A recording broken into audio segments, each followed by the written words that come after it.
السلام علیکم ورحمۃ اللہ وبرکاتہ۔ بسم اللہ الرحمن الرحیم۔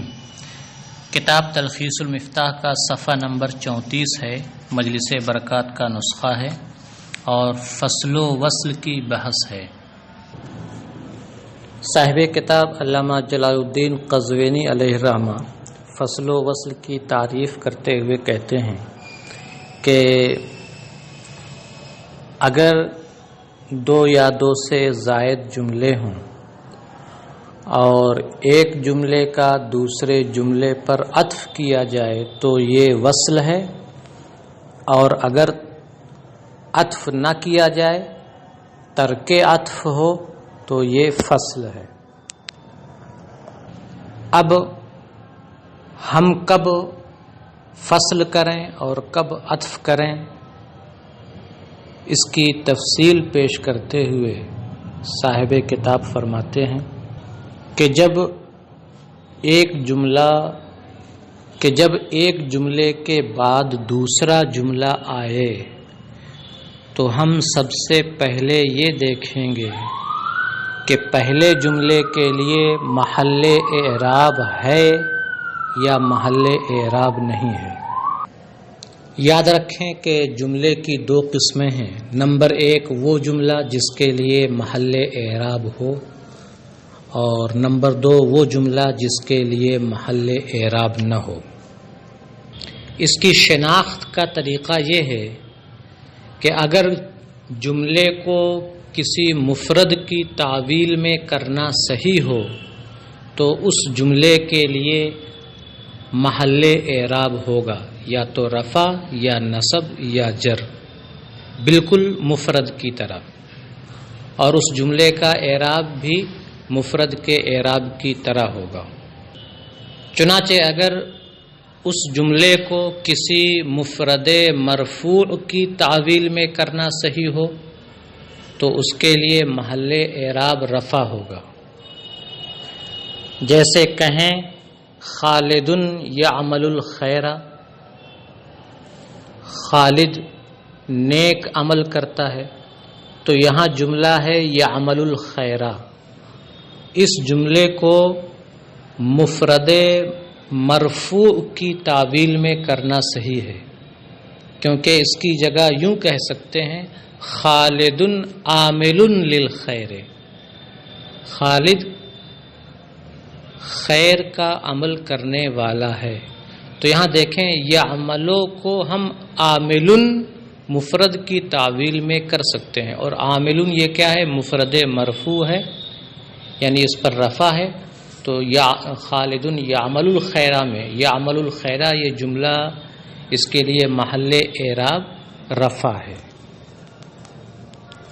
اور اگر جملے کو مفرد منصوب کی تعویل میں کرنا صحیح ہو تو اس کے لیے محل اعراب نصب ہوگا، اور اگر اس جملے کو مفرد مجرور کی تعویل میں کرنا صحیح ہو تو اس کے لیے محل اعراب جر ہوگا۔ یہ ساری تفصیلات آپ کافیۃ النحو میں خاتمے کے بیان میں پڑھ چکے ہیں۔ یاد رکھیں کہ وہ جملے جن کے لیے کوئی محل اعراب ہوتا ہے وہ 7 طرح کے جملے ہوتے ہیں۔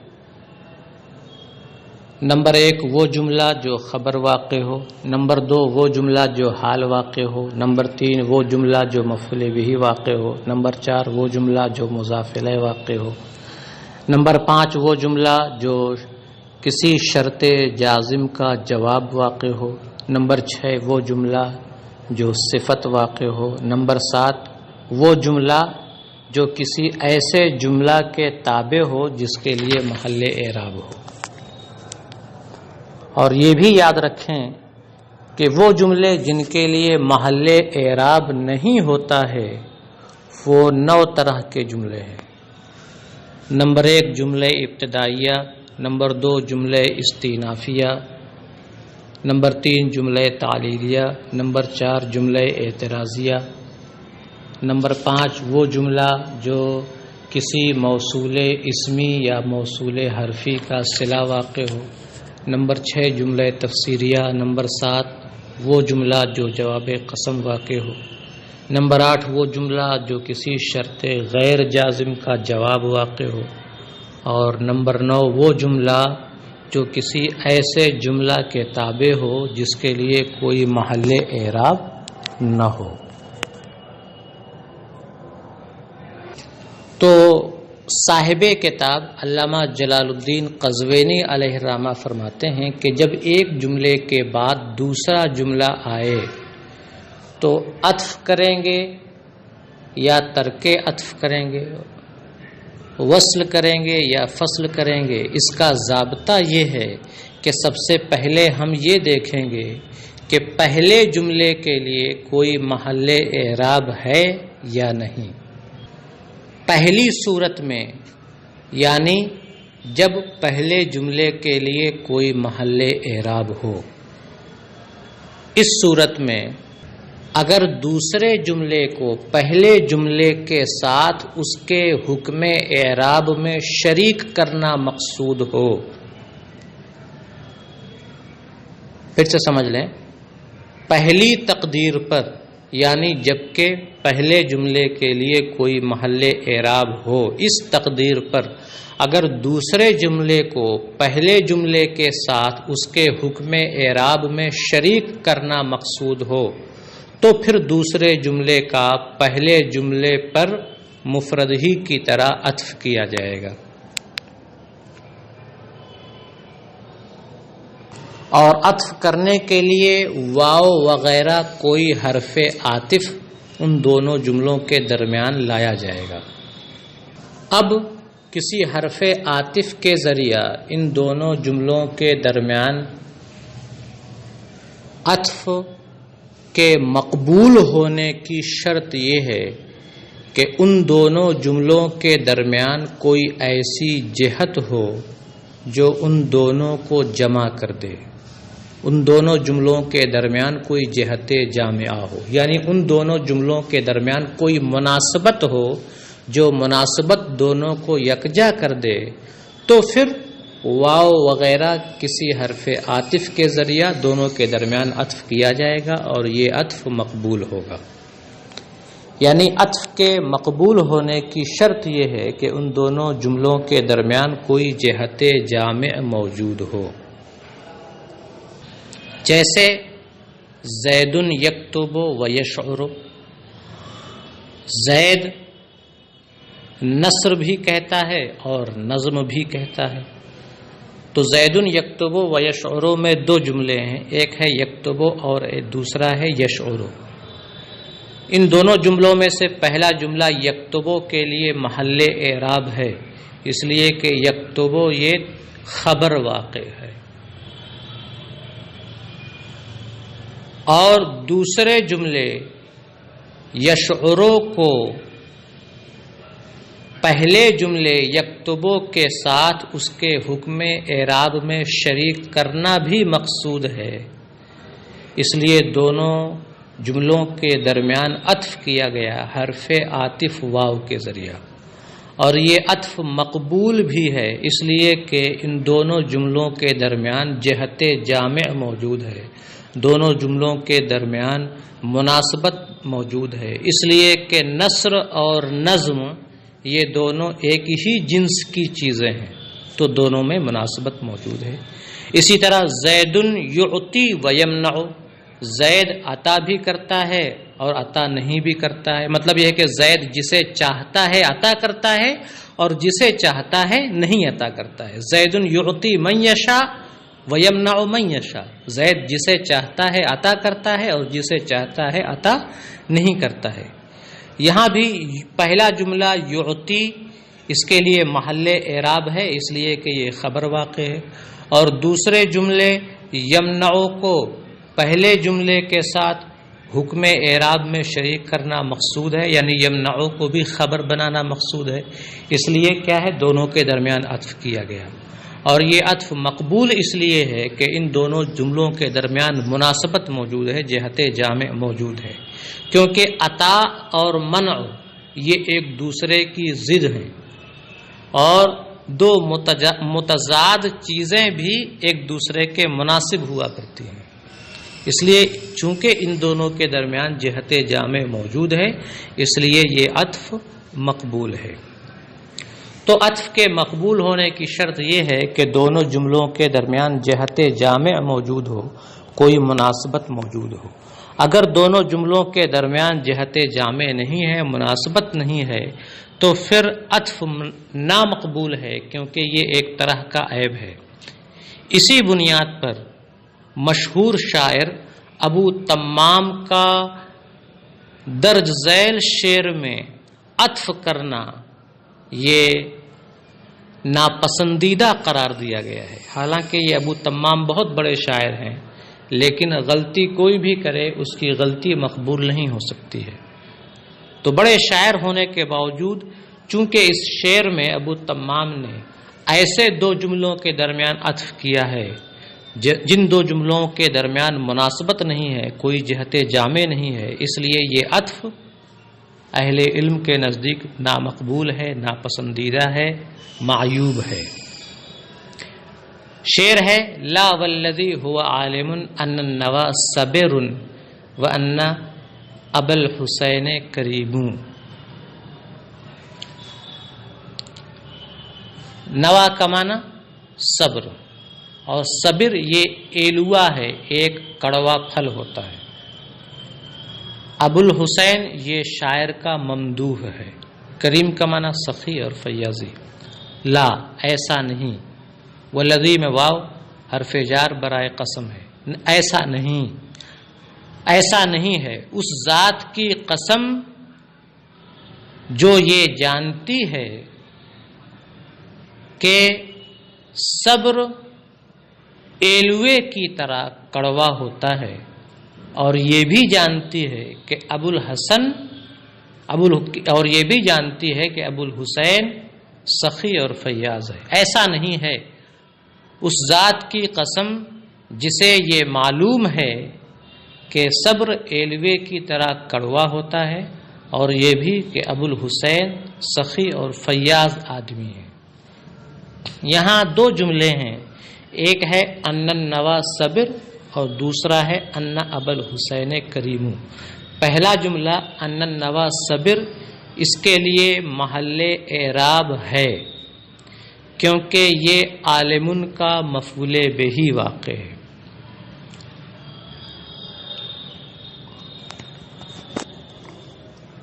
شاعر نے دوسرے جملے ان ابا الحسین کریمو کا پہلے جملے پر واو کے ذریعہ عطف کیا ہے، اور یہ عطف نامقبول ہے، ناپسندیدہ ہے، اس لیے کہ ان دونوں جملوں کے درمیان کوئی مناسبت نہیں ہے۔ صبر کے ایلوے کی طرح کڑوے ہونے اور ابو الحسین کے سخی اور فیاض ہونے میں کوئی مناسبت نہیں ہے، اس لیے یہ عطف اہل علم کے نزدیک معیوب ہے، ناپسندیدہ ہے۔ تو یہ حکم اس وقت ہوا، یعنی عطف اس وقت کریں گے جب دوسرے جملے کو پہلے جملے کے ساتھ اس کے حکم اعراب میں شریک کرنا مقصود ہو، اور اگر ایسا نہ ہو، یعنی دوسرے جملے کو پہلے جملے کے ساتھ اس کے حکم اعراب میں شریک کرنا مقصود نہ ہو، تو پھر ان دونوں جملوں کے درمیان عطف کو ترک کر دیا جائے گا، یعنی فصل کیا جائے گا۔ جیسے قرآن کریم میں ہے وَإِذَا خَلَوْا إِلَى شَيَاطِينِهِمْ قَالُوا إِنَّا مَعَكُمْ إِنَّمَا نَحْنُ مُسْتَهْزِئُونَ اللَّهُ يَسْتَهْزِئُ بِهِمْ۔ منافقین کے بارے میں ہے، اللہ فرماتے ہیں اور جب وہ اپنے شیاطین کے پاس تنہا ہوتے ہیں تو یہ کہتے ہیں، کیا کہتے ہیں؟ إِنَّا مَعَكُمْ إِنَّمَا نَحْنُ مُسْتَهْزِئُونَ، تو وہ اپنے شیاطین سے کہتے ہیں کہ ہم تو تمہارے ساتھ ہیں، ہم تو صرف مسلمانوں کا مذاق اڑاتے ہیں۔ اللہ یستہزئ بہم، یہ اللہ فرما رہا ہے، یہ منافقین کا قول نہیں ہے۔ اللہ فرماتا ہے اللہ یستہزئ بہم، اللہ ان کے ساتھ استہزاء فرماتا ہے۔ یہاں دیکھیں دو جملے ہیں، پہلا جملہ ہے انا معکم انما نحن مستہزئون، انا معکم انما نحن مستہزئون، اگرچہ دونوں جملے ہیں یہاں لیکن ان کو ایک مانیں گے کیونکہ یہ دونوں کیا ہیں؟ منافقین کا مقولہ ہے۔ تو یہاں پہلا جملہ ہے انا معکم انما نحن مستہزئون، اور دوسرا جملہ ہے اللہ یستہزئ بہم۔ پہلا جملہ انا معکم انما نحن مستہزئون، اس پہلے جملے کے لیے محل اعراب ہے کیونکہ یہ قالو کا مقولہ ہے اور مقولہ مفعول بہ ہوتا ہے، تو چونکہ پہلا جملہ مفعول بہ واقع ہے اس لیے اس کے لیے محل اعراب ہے۔ اور دوسرا جملہ ہے اللہ یستہزئ بہم، اس دوسرے جملے کو پہلے جملے پر عطف نہیں کیا گیا، کیوں؟ اس لیے کہ دوسرے جملے کو پہلے جملے کے ساتھ اس کے حکم اعراب میں شریک کرنا مقصود نہیں ہے، کیونکہ پہلا جملہ ہے مفعول بہ ترکیب کے لحاظ سے، انا معکم انما نحن مستہزئون، یہ قالو کا مقولہ مفعول بہ ہے، پہلا جملہ مفعول بہ ہے، قالو کا مقولہ مفعول بہ ہے۔ دوسرے جملے اللہ یستہزئ بہم کو قالو کا مقولہ مفعول بہ بنانا مقصود نہیں ہے، کیونکہ یہ قالو کا مقولہ مفعول بہ ہے ہی نہیں، اس لیے کہ منافقین کا قول صرف اتنا ہے انا معکم انما نحن مستہزئون، اللہ یستہزئ بہم، یہ تو اللہ کا قول ہے، تو چونکہ دوسرے جملے کو پہلے جملے کے ساتھ اس کے حکم اعراب میں شریک کرنا مقصود نہیں ہے، اس لیے دوسرے جملے کا پہلے جملے پر عطف نہیں کیا گیا، فصل کر دیا گیا، تاکہ یہ معلوم ہو جائے کہ پہلا جملہ انا معکم انما نحن مستہزئون یہ تو منافقین کا مقولہ ہے، لیکن اللہ یستہزئ بہم یہ منافقین کا مقولہ نہیں ہے۔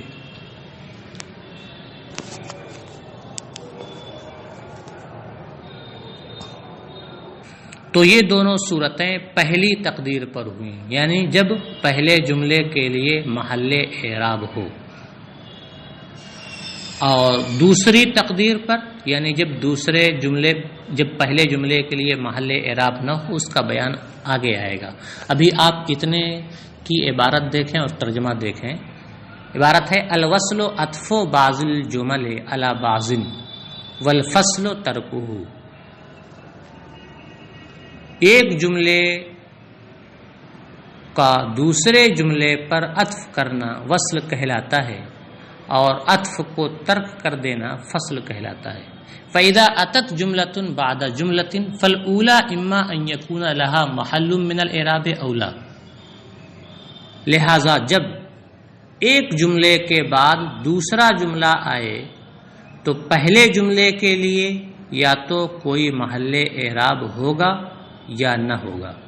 وعلی الاول ان قصد تشریک الثانیۃ لہا فی حکمہ عطفت علیہا کالمفرد، پہلی تقدیر پر یعنی پہلے جملے کے لیے کوئی محل اعراب ہو، اس تقدیر پر اگر دوسرے جملے کو پہلے جملے کے ساتھ حکم اعراب میں شریک کرنا مقصود ہو تو مفرد ہی کی طرح دوسرے جملے کا پہلے جملے پر عطف کر دیا جائے گا۔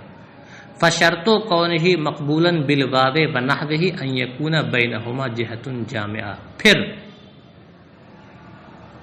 واو وغیرہ حرف عاطف کے ذریعہ اس عطف کے مقبول ہونے کی شرط یہ ہے کہ ان دونوں کے درمیان کوئی جہت جامع ہو، کوئی مناسبت ہو، جیسے زید یکتب و یشعر، زید نثر اور نظم کہتا ہے، اور یعطی و یمنع یعنی زید یعطی و یمنع، یا یوں کہیں کہ زید عطا بھی کرتا ہے اور عطا نہیں بھی کرتا ہے، یعنی جسے چاہتا ہے عطا کرتا ہے اور جسے چاہتا ہے عطا نہیں کرتا ہے۔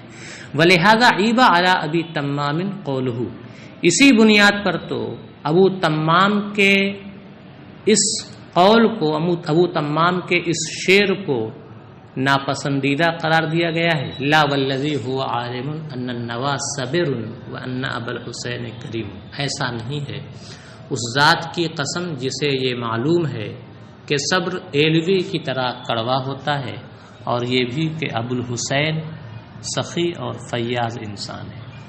وَإِلَّا، ورنہ، یعنی اور اگر دوسرے جملے کو پہلے جملے کے ساتھ حکم اعراب میں شریک کرنا مقصود نہ ہو تو پھر دوسرے جملے کو پہلے جملے سے الگ کر دیا جائے گا، عطف نہیں کیا جائے گا. جیسے وَإِذَا خَلَوْا إِلَى شَيَاطِينِهِمْ قَالُوا إِنَّا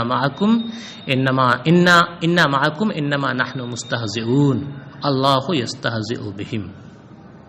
اور جب منافقین اپنے شیاطین کے پاس تنہا ہوتے ہیں تو ان سے کہتے ہیں کہ ہم تو تمہارے ساتھ ہیں، ہم تو بس مسلمانوں کا مذاق اڑاتے ہیں. اللہ ان منافقین کا استہزاء فرماتا ہے، اللہ ان منافقین کا مذاق اڑائے گا. لم یعطف اللہ یستہزئ بہم الا انا معکم. یہاں اللہ یستہزئ بہم کا انا معکم پر عطف نہیں کیا گیا، لأنہ لیس من مقولہم، اس لیے کہ اللہ یستہزئ بہم یہ منافقین کا مقولہ نہیں ہے.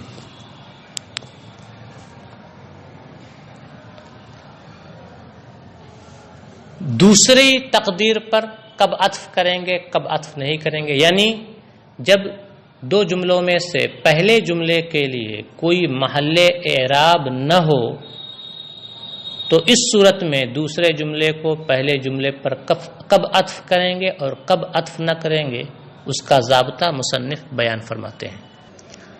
صاحب کتاب کہتے ہیں کہ اگر پہلے جملے کے لیے کوئی محل اعراب نہ ہو تو سب سے پہلے ہم یہ دیکھیں گے کہ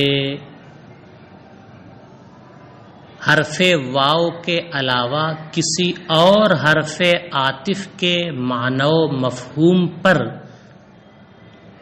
دوسرے جملے کو پہلے جملے کے ساتھ جوڑنا اور مربوط کرنا مقصود ہے یا نہیں.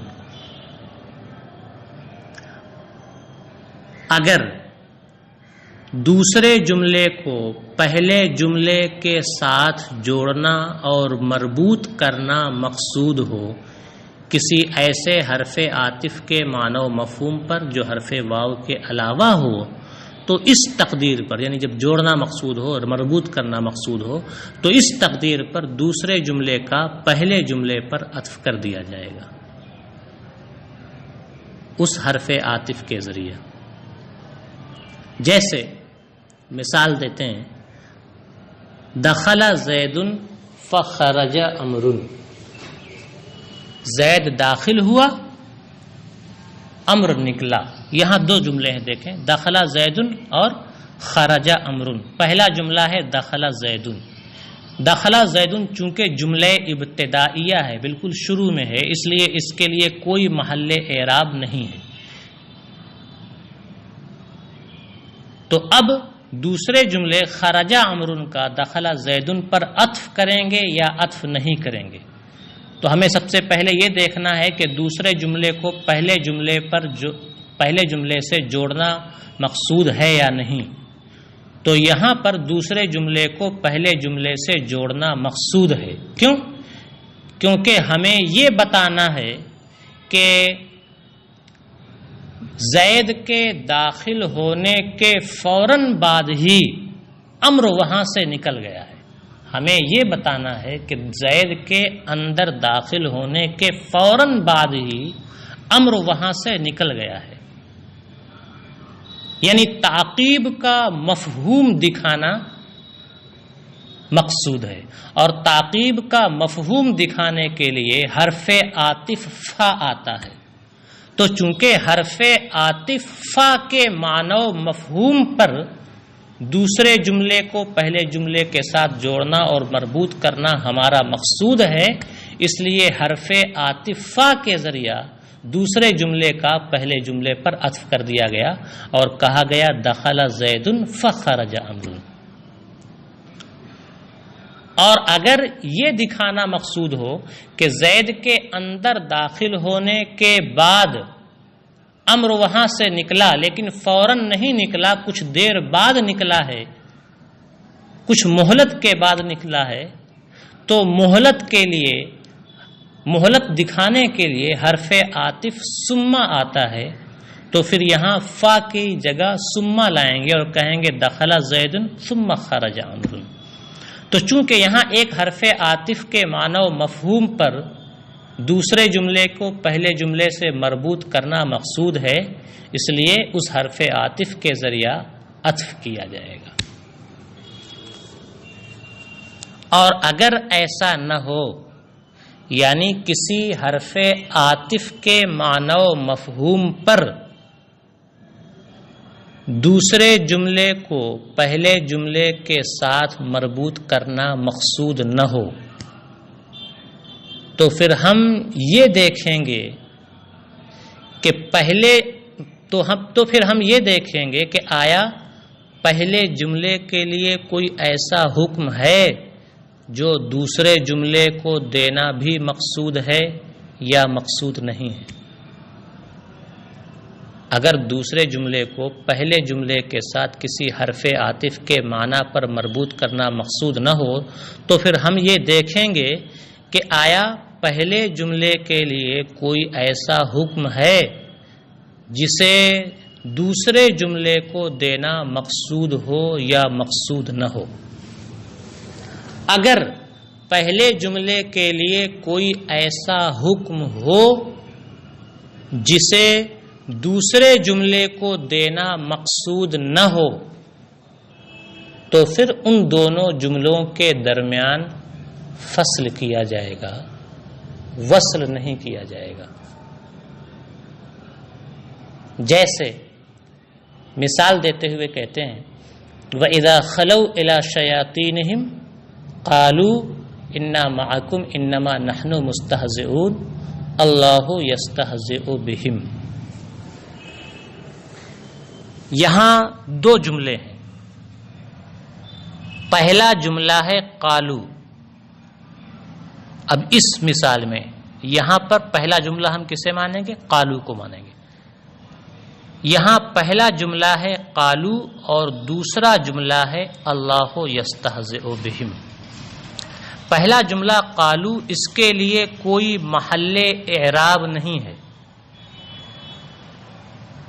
کیونکہ یہ جملہ ابتدائیہ ہے۔ کیونکہ وَإِذَا خَلَوْا إِلَى شَيَاطِينِهِمْ قَالُوا، اس میں قالو سے پہلے جو اِذَا خَلَوْا إِلَى شَيَاطِينِهِمْ ہے، یہ تو ظرف ہے، اور ظرف پہلے آ جائے تب بھی وہ حکماً مؤخر ہی ہوتا ہے۔ تو قالو کیا ہے؟ یہ جملہ ابتدائیہ ہے، اور جملہ ابتدائیہ کے لیے کوئی محل اعراب نہیں ہوتا ہے، تو قالو کے لیے کوئی محل اعراب نہیں ہے۔ اور دوسرا جملہ ہے اللہ یستہزئ بہم۔ اللہ یستہزئ بہم کا قالو پر عطف نہیں کیا گیا۔ کیوں نہیں کیا گیا؟ اس لیے کہ قالو کے لیے ایک حکم ہے، اور وہ حکم کیا ہے کہ منافقین یہ بات اسی وقت کہتے ہیں جب وہ اپنے شیاطین کے پاس تنہا ہوتے ہیں۔ تو پہلے جملے قالو کے لیے حکم ہے، اور وہ حکم ہے اختصاص بالظرف کا، یعنی منافقین کا یہ کہنا خاص ہے اس وقت جبکہ وہ اپنے شیاطین کے پاس جمع ہوتے ہیں، اپنے شیاطین کے پاس تنہا ہوتے ہیں۔ ہر وقت یہ بات نہیں کہتے ہیں کہ ہم تمہارے ساتھ ہیں، ہم تو صرف مسلمانوں کا مذاق اڑا رہے ہیں، وہ یہ مقولہ، وہ یہ بات ہر وقت نہیں کہتے ہیں، بلکہ اسی وقت کہتے ہیں جب وہ اپنے منافقین کے ساتھ تنہا ہوتے ہیں۔ تو قالو کے لیے ایک حکم ہے، اور وہ حکم ہے اختصاص بالظرف، اور یہ حکم دوسرے جملے اللہ یستہزئ بہم کو دینا مقصود نہیں ہے، اس لیے کہ اللہ کا منافقین پر استہزاء فرمانا یہ خاص نہیں ہے اس وقت جب وہ منافقین اپنے شیاطین کے پاس جمع ہوں۔ منافقین کا مقولہ تو خاص ہے اس وقت جب وہ اپنے شیاطین کے پاس جمع ہوتے ہیں، لیکن اللہ کا ارشاد اور اللہ کا ان کے ساتھ استہزاء فرمانا یہ اس وقت کے ساتھ خاص نہیں ہے، بلکہ اللہ ان کے ساتھ اس وقت بھی استہزاء فرماتا ہے جب وہ اپنے منافقین کے ساتھ تنہا ہوتے ہیں، اور جب وہ اپنے منافقین کے ساتھ نہیں ہوتے ہیں تب بھی اللہ ان پر استہزاء فرماتا ہے۔ تو چونکہ دوسرے جملے کو اختصاص بالظرف والا حکم دینا مقصود نہیں ہے، اس لیے ان دونوں جملوں کے درمیان کیا کیا گیا؟ فصل کر دیا گیا، اور بغیر حرف عطف کے اللہ یستہزئ بہم کہا گیا، واللہ یستہزئ بہم نہیں کہا گیا۔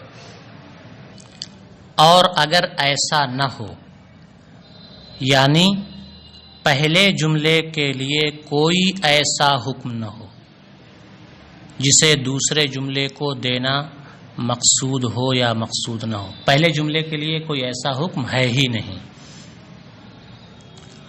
تو اگر پہلے جملے کے لیے کوئی ایسا حکم نہ ہو جسے دوسرے جملے کو دینا مقصود نہ ہو، تو پھر ہم ان دونوں جملوں پر نظر ڈالیں گے اور یہ دیکھیں گے کہ ان دونوں جملوں کے درمیان کمال انقطاع یا کمال اتصال یا شبہ کمال انقطاع یا شبہ کمال اتصال ہے یا نہیں۔ اگر ان دونوں جملوں کے درمیان کمال انقطاع ہو اور فصل کی صورت میں معنی مراد کے خلاف کا ایہام نہ ہوتا ہو، یا ان دونوں جملوں کے درمیان کمال اتصال ہو، یا ان دونوں جملوں کے درمیان شبہ کمال انقطاع یا شبہ کمال اتصال ہو، تو ان چاروں صورتوں میں بھی فصل واجب ہے، تو ان چاروں صورتوں میں بھی فصل واجب ہے۔ اور فصل کے واجب ہونے کی وجہ یہ ہے، یعنی وصل نہ کرنے کی وجہ یہ ہے کہ وصل من وجہ مغایرت اور من وجہ مناسبت کا متقاضی ہوتا ہے۔ وصل کرنے کا مطلب یہ ہے کہ دونوں جملوں کے درمیان من وجہ مغایرت ہے اور من وجہ مناسبت ہے، جبکہ کمال انقطاع، کمال اتصال یا شبہ کمال انقطاع اور شبہ کمال اتصال کی صورت میں کوئی مناسبت دونوں جملوں کے درمیان ہوتی ہی نہیں ہے، مغایرت ہی مغایرت ہوتی ہے، اس لیے وصل نہیں کیا جائے گا، فصل کیا جائے گا۔ اور اگر ایسا نہ ہو، یعنی ان دونوں جملوں کے درمیان نہ کمال انقطاع ہو، نہ کمال اتصال ہو، نہ شبہ کمال انقطاع ہو، نہ شبہ کمال اتصال ہو، تو پھر وصل متعین ہے، یعنی دونوں جملوں کے درمیان وصل کیا جائے گا۔ اس کے بعد صاحب کتاب کمال انقطاع کی چند صورتیں بیان کرتے ہیں، کمال اتصال کی صورتیں بیان کرتے ہیں، پھر شبہ کمال انقطاع، شبہ کمال اتصال کی صورتیں بیان کرتے ہیں۔ کمال انقطاع کی 3 صورتیں صاحب کتاب نے بیان کی ہیں۔ 2 جملوں کے درمیان کمال انقطاع کی ایک صورت تو یہ ہے کہ وہ دونوں جملے خبر اور انشاء ہونے کے لحاظ سے مختلف ہوں، لفظاً بھی اور معناً بھی، یعنی ان میں سے ایک خبر ہو اور دوسرا انشاء ہو، لفظاً بھی اور معناً بھی۔ دوسری کمال انقطاع کی دوسری صورت یہ ہے کہ وہ دونوں جملے خبر و انشاء کے لحاظ سے مختلف تو ہوں لیکن لفظاً مختلف نہ ہوں، صرف معناً مختلف ہوں۔ اور تیسری صورت یہ ہے کہ وہ دونوں جملے خبر و انشاء کے لحاظ سے مختلف تو نہ ہوں، یعنی متفق ہوں، لیکن ان کے درمیان کوئی جہت جامع نہ ہو۔ یہ 3 صورتیں کمال انقطاع کی مصنف نے بیان کی ہیں۔ پہلی صورت کی مثال، یعنی جہاں دونوں جملے خبر و انشاء کے لحاظ سے لفظاً بھی مختلف ہوں اور معناً بھی مختلف ہوں، اس کی مثال میں صاحب کتاب نے ایک شعر پیش کیا ہے، وقال رائدهم ارسو نزاولها فکل حتف رئن یجری بمقداری۔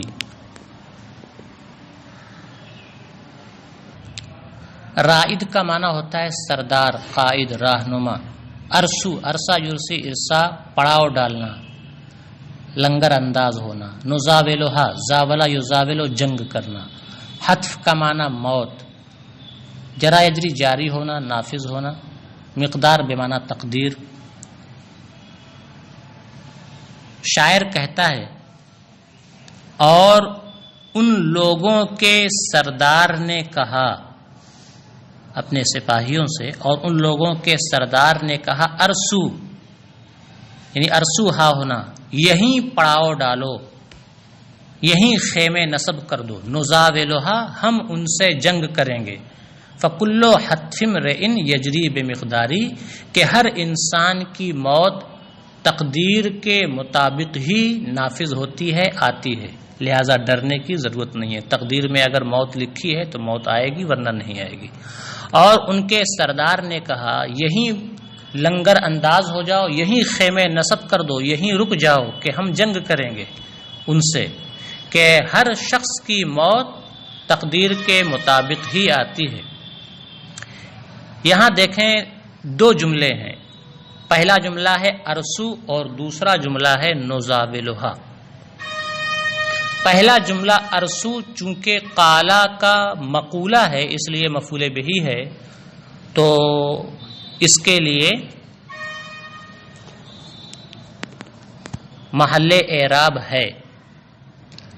حالانکہ مثال ایسی ہونی چاہیے جس کے لیے محل اعراب نہ ہو، لیکن ارسو نزاولھا میں دیکھیں دو جملے ہیں، ارسو پہلا جملہ اور نزاولھا دوسرا جملہ ہے، اور ان دونوں جملوں کے درمیان کمال انقطاع ہے، کیونکہ پہلا جملہ یہ جملہ انشائیہ ہے، لفظاً بھی انشائیہ ہے اور معناً بھی انشائیہ ہے، اور دوسرا جملہ نزاولھا یہ خبریہ ہے، لفظاً بھی خبریہ ہے اور معناً بھی خبریہ ہے. تو چونکہ ان دونوں جملوں کے درمیان کمال انقطاع ہے، اور کمال انقطاع اس بات کا متقاضی ہے کہ ان کے درمیان کمال مغایرت ہے، لہذا فصل کیا جائے، وصل نہ کیا جائے، اس لیے کہ وصل من وجہ مناسبت کا متقاضی، اس لیے کہ وصل من وجہ مغایرت اور من وجہ مناسبت کا متقاضی ہوا کرتا ہے، جبکہ یہاں پورے طور سے مغایرت ہے، اس لیے وصل نہیں کیا جائے گا، فصل کیا جائے گا. کمال انقطاع کی دوسری صورت کہ ان میں خبر و انشاء ہونے کے لحاظ سے اختلاف تو ہو لیکن صرف مانن ہو. اس کی مثال جیسے مات فلان رحمہ اللہ، فلاں کا انتقال ہو گیا، اللہ اس پر رحم فرمائے. یہاں چونکہ رحمہ اللہ جملہ اعتراضیہ ہے، جملہ معترضہ ہے، اس لیے اس کے لیے کوئی محل اعراب نہیں ہے، اور ان کے درمیان کمال انقطاع ہے، اس لیے کہ پہلا جملہ ماتا فلانون یہ خبریہ ہے اور دوسرا جملہ کیا ہے؟ انشائیہ ہے. ہاں خبر و انشاء ہونے میں ان کے درمیان اختلاف صرف مانن ہے، کیونکہ ماتا فلانن یہ تو لفظاً اور معنن دونوں اعتبار سے خبریہ ہے، لیکن رحمہ اللہ یہ لفظاً خبریہ ہے اور معنن انشائیہ ہے. تیسری صورت کہ دونوں خبر و انشاء کے لحاظ سے دونوں جملے متفق ہوں لیکن ان کے درمیان کوئی جہت جامع نہ ہو. اس کی مثال جیسے زید قائم العلم نافع، زید قائم ہے، علم نافع ہے. تو دونوں کیا ہیں؟ جملہ خبریہ ہیں، زید قائم اور العلم نافع، لیکن ان دونوں کے درمیان کوئی جہت جامع نہیں ہے، ان دونوں کے درمیان کوئی مناسبت نہیں ہے. زید کے قائم ہونے اور علم کے نفع بخش ہونے کے درمیان کوئی مناسبت نہیں ہے، کوئی جہت جامع نہیں ہے، اس لیے وصل نہیں کیا جائے گا، فصل کیا جائے گا.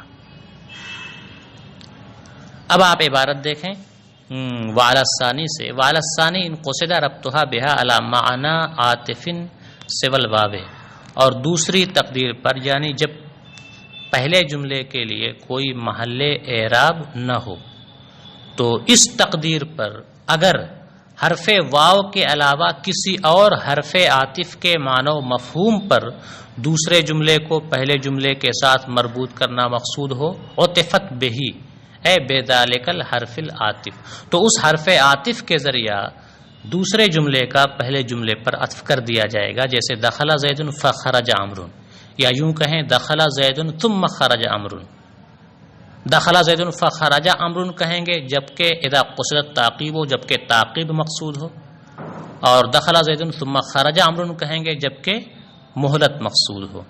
وَإِلَّا، اور اگر ایسا نہ ہو، یعنی کسی حرف عاطف کے معنی و مفہوم پر دوسرے جملے کو پہلے جملے کے ساتھ مربوط کرنا مقصود نہ ہو، فَإِنْ كَانَ لِلْأُولَى حُكْمٌ لَمْ يُقْصَدْ إِعْطَاؤُهُ لِلثَّانِيَةِ فَالْفَصْلُ، تو اگر پہلے جملے کے لیے کوئی ایسا حکم ہو جسے دوسرے جملے کو دینا مقصود نہ ہو تو فصل متعین ہے، جیسے وَإِذَا خَلَوْا إِلَىٰ شَيَاطِينِهِمْ قَالُوا إِنَّا مَعَكُمْ إِنَّمَا نَحْنُ مُسْتَهْزِئُونَ اللَّهُ يَسْتَهْزِئُ بِهِم میں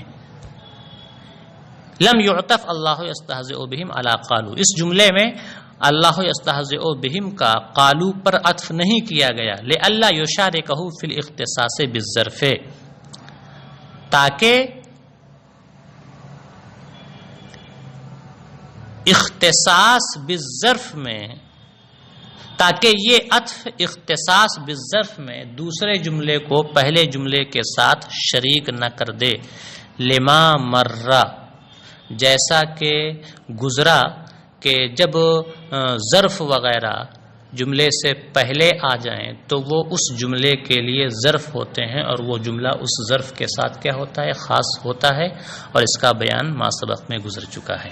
وَإِلَّا فَإِنْ كَانَ بَيْنَهُمَا كَمَالُ الْانْقِطَاعِ بِلَا إِيهَامٍ أَوِ الْاِتِّصَالِ أَوْ شِبْهُ أَحَدِهِمَا فَكَذَلِكَ، اور اگر ایسا نہ ہو، یعنی پہلے جملے کے لیے کوئی ایسا حکم نہ ہو جسے دوسرے جملے کو دینا مقصود نہ ہو، تو اگر ان دونوں جملوں کے درمیان کمال انقطاع ہو بغیر ایہام کے، یعنی کمال انقطاع ہو اور فصل کی صورت میں مراد کے خلاف کا ایہام نہ ہوتا ہو، اول اتصال، یا ان دونوں کے درمیان کمال اتصال ہو، اور شبہ احدہما، یا ان دونوں میں سے کسی ایک کا مشابہ ہو، یعنی کمال انقطاع کا مشابہ ہو یا کمال اتصال کا مشابہ ہو، یوں کہیں گے یا ان دونوں کے درمیان شبہ کمال انقطاع ہو یا شبہ کمال اتصال ہو، فکذالک، یعنی فالفصل متعین، تو اسی طرح ان چاروں صورتوں میں بھی فصل متعین ہے۔ وَإِلَّا، ورنہ وصل متعین ہے، اگر یہ چاروں صورتوں میں سے کوئی صورت نہ پائی جائے تو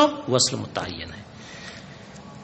کمال انقطاع کب ہوتا ہے؟ کہتے ہیں وہ اما کمال الانقطاع فلاختلافہما خبرا و انشاء لفظا و معنی، رہا کمال انقطاع تو یہ کبھی ان دونوں جملوں کے خبر اور انشاء کے لحاظ سے مختلف ہونے کی وجہ سے ہوتا ہے، یا تو یہ اختلاف لفظاً اور معنن دونوں اعتبار سے ہو، جیسے وقال رائدہم ارسو نزاولھا فکل حتف رئن یجری بمقداری، اور ان کے سردار نے کہا کہ یہیں خیمہ زن ہو جاؤ، یہیں